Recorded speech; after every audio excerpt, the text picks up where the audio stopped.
Alright, what's up, everybody? We're back with another edition of Everyday Hoops. Hope you guys are having a good one. Today, we're going to be talking about and looking at the playoff races right now in the NBA in the East and the West. Of course, we got the last 25-ish, 26 games of the season left, and this kind of just going to be things to watch out for in the playoffs. So seeding wise, on both sides, this probably is going to be part one. I'm probably going to do more videos like this later, like the next month, because, the playoff race are only going to get tighter, only going to get more complicated as the season goes on, especially late in the year. It's going to be tough to watch for, but I just want to do it now just so you can watch out for what's going to happen late down the season, what teams actually, what positions they're in and stuff like that. We're going to talk about that here in today's video. Thank you guys for the views on the videos and the shorts recently. I really appreciate it. Enjoy the content around here. Consider subscribing, like, turn notifications and all stuff like that. I really appreciate it. It really helps it a lot. Look at my Twitter down below in the description. And don't waste any more of your time. Let's get right into it. So we'll start the Eastern Conference. Not as chaotic as the Western Conference is race-wise or seeding-wise, but still got some stuff going on they have to watch out for. So we'll start the 2 and 3 spot. The 2-3 spot is kind of up in the air for the East. Right now, the Cavaliers are sitting at number 2 at 36-19, and the Bucks are sitting at 3 at 36-21. Only a game difference between the Cavs and Bucks.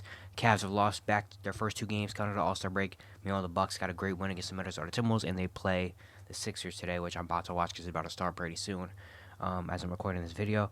So, yeah, big spot, of course, the 2 and 3 spot, home court advantage in the Eastern Conference. It's big, especially if those two match up in the second round against each other. 2 and 3, that's huge for home court advantage and stuff like that.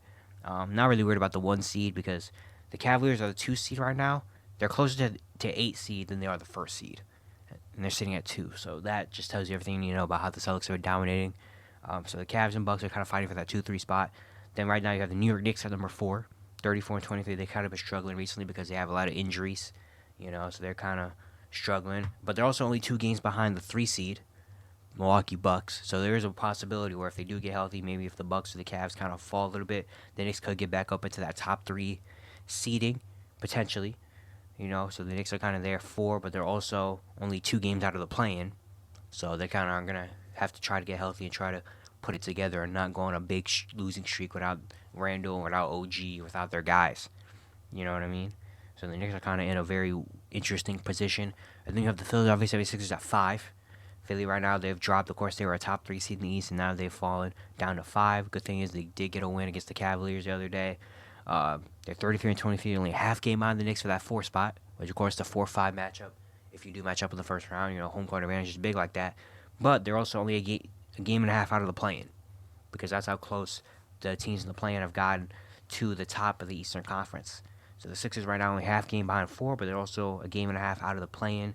And with the way they're kind of haven't looked since Joel Embiid has not been there, we don't know when Joel Embiid's going to come back. They're a candidate maybe to slip and fall into the play-in. And then you have the play-in kind of teams. You have 6 and 7. Orlando and Indiana are both tied at 32-25. Orlando's on a 3-game win streak. They just got a big win against the Pistons. They beat the Cavaliers.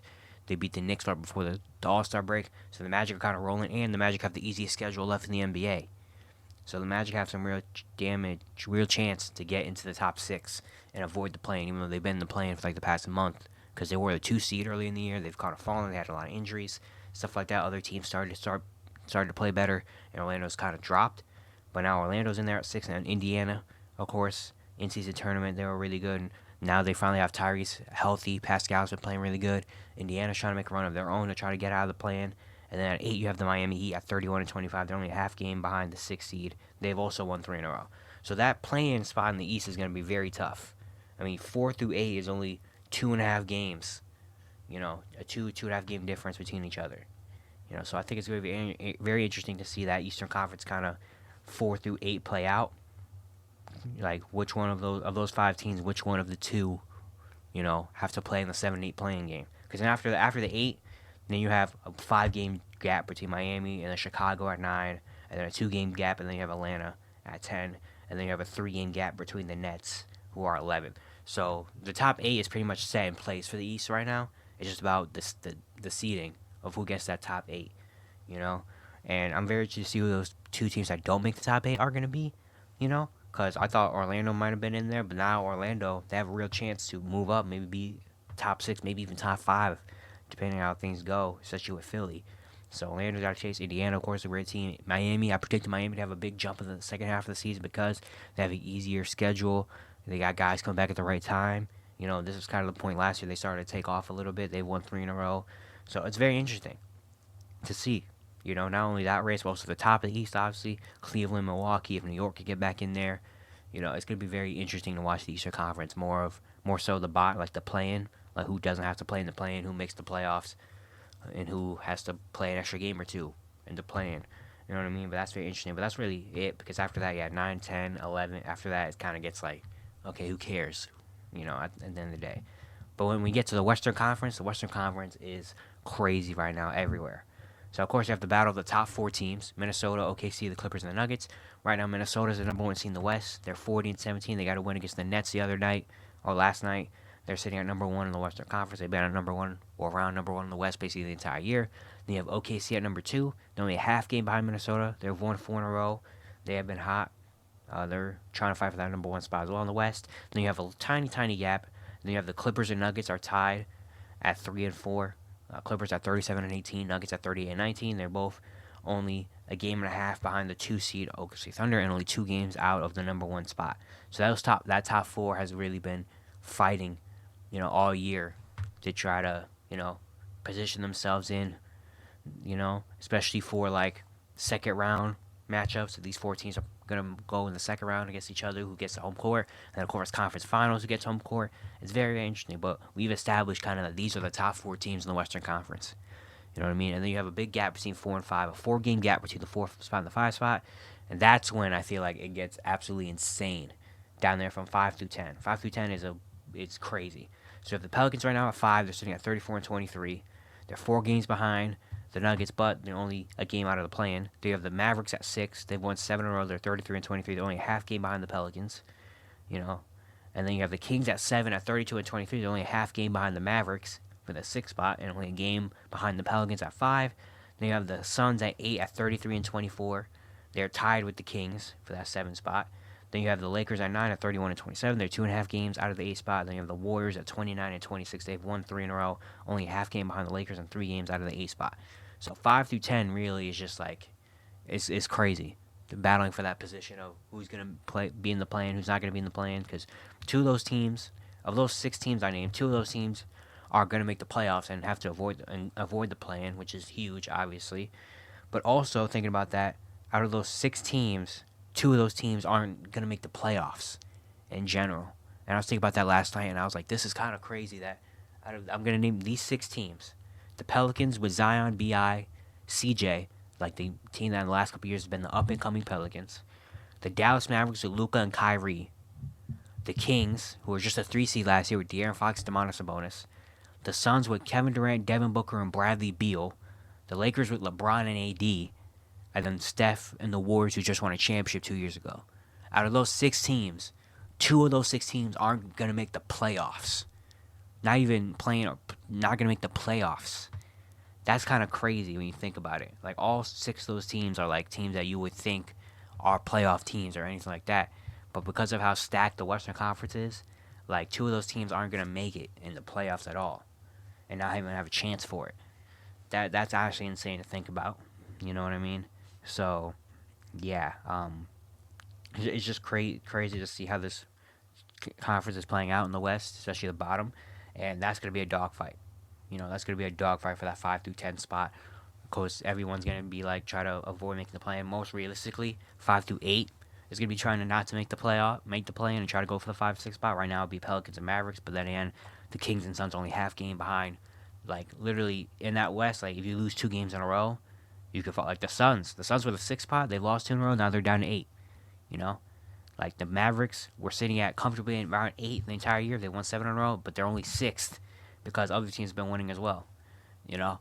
So, it's just been really a dogfight down there. Then you have the Lakers and Warriors, who probably aren't going to, 3.5 games out of the 6th spot, which is not impossible, but it's very unlikely, especially considering how the Mavericks and Pelicans have been playing recently.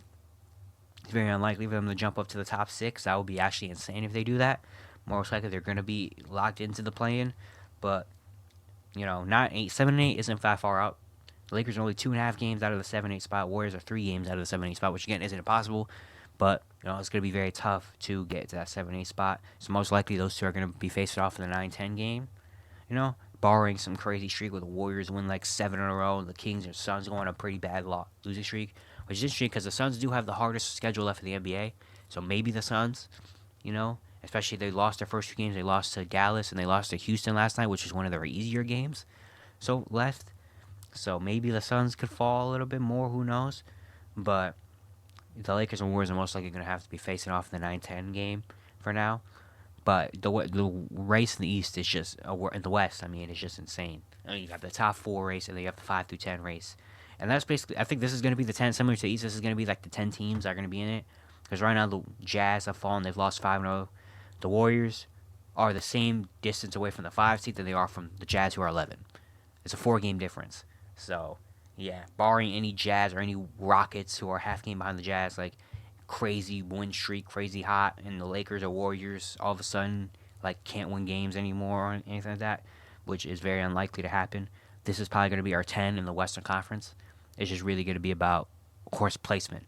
Who gets the top seeds, who makes the play-in, who doesn't have to play in the play-in, who the 7, 8, 9, 10 matchup is, because it's gonna be insane when we get to the Western Conference playoffs. This Western Conference playoffs is gonna be absolutely crazy. I feel like every series is gonna be like one that you're gonna watch for some reason. It's not gonna be any series that's gonna be like, okay, we don't really have to lock in fully, but it's gonna be crazy. But we have to get there first, and we have to. And right now, I'm gonna enjoy the race to get there.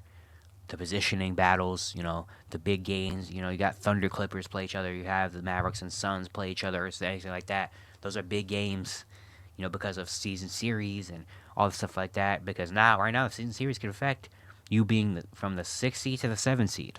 6th seed to 7th seed right now is huge, because 6th seed, you're in there. 7th seed, you're going to have to play an extra game. Maybe 2 if you don't win that first game. There's potential that you could miss out, even though you get the 7th seed now. So it's very just kind of like, got to be on your toes. You got to be, locked in every night, especially when you're in the West. But yeah, it's going to be it for today. Hope you guys enjoyed. Once again, I'm probably going to be making more of these videos later of this certain type of video of checking in on the standings and stuff, because it's going to be such a vital part, especially going down late into the season. This is just an early look at what the end of the season, the last couple weeks and stuff is going to be like here and what to watch out for. But yeah, once again, if you like the content around here, consider subscribing, turn notifications, stuff like that. I'd really appreciate it. Really upset a lot. And yeah, I'll see you guys tomorrow.